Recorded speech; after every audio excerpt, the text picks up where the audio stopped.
I just want to add this video because at the end of number 7 we have M and N, and we see here a peek into the algebra world. We're no longer dealing with just with numbers. We're going to be dealing with variables, and so we want to apply the same concept here. We have x minus parentheses y plus z and parentheses, and that's the correct way of stating this. If someone were writing on a board and you were to read it to them, you would say x minus parentheses y plus z and parentheses. If you were to simply say x minus x minus y plus z, then this is what you would have actually said. And we've already seen that this is not the same as this, okay? Because in this case we're only subtracting the y and we're adding a z. In this case we're subtracting everything here. So how would we write this? How could we further simplify?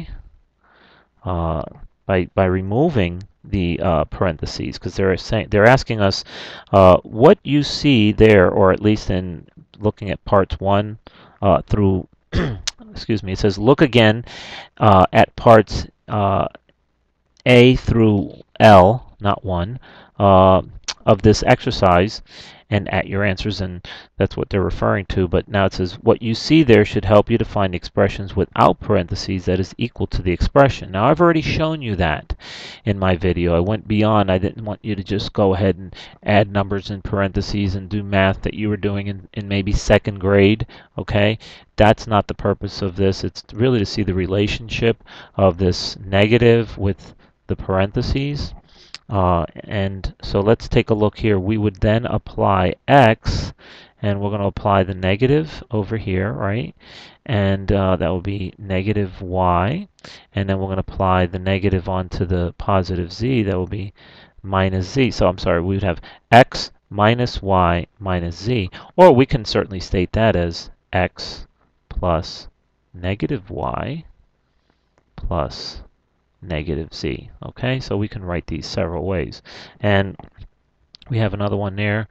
We have x minus parentheses y minus z.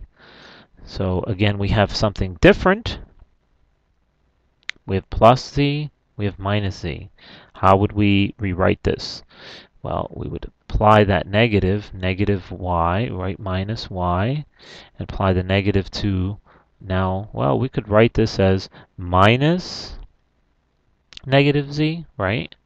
Because we're going to turn this, we're going to apply the negative to the z, or we could just simply state x minus y, and minus negative is a plus z, okay? So this minus could have been applied directly and said, well, that's plus z, all right? A negative and a negative yield a positive, or we could have simply written it out as minus and turned this z into negative. It would be negative z.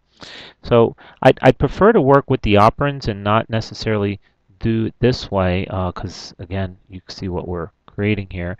And later on, we can certainly turn this into an addition problem, right?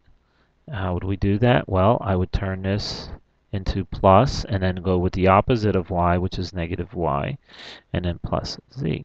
Okay, so this is a peek into the algebra side of things using letters, which obviously represent values, which are variables, and the reason why we're doing these things and the concepts that we're learning them are for a purpose, because we're not going to be able to just do simple math and simply add what's inside of these things. What is y plus z? Well, unless you know what y and z are, you certainly couldn't add them.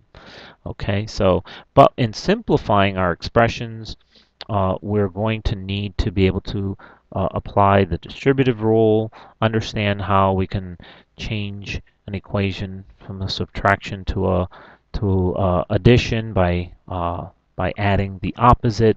So these are little things, these are building blocks for the future of what you're going to learn, or the future which will provide you with an opportunity to learn other things. So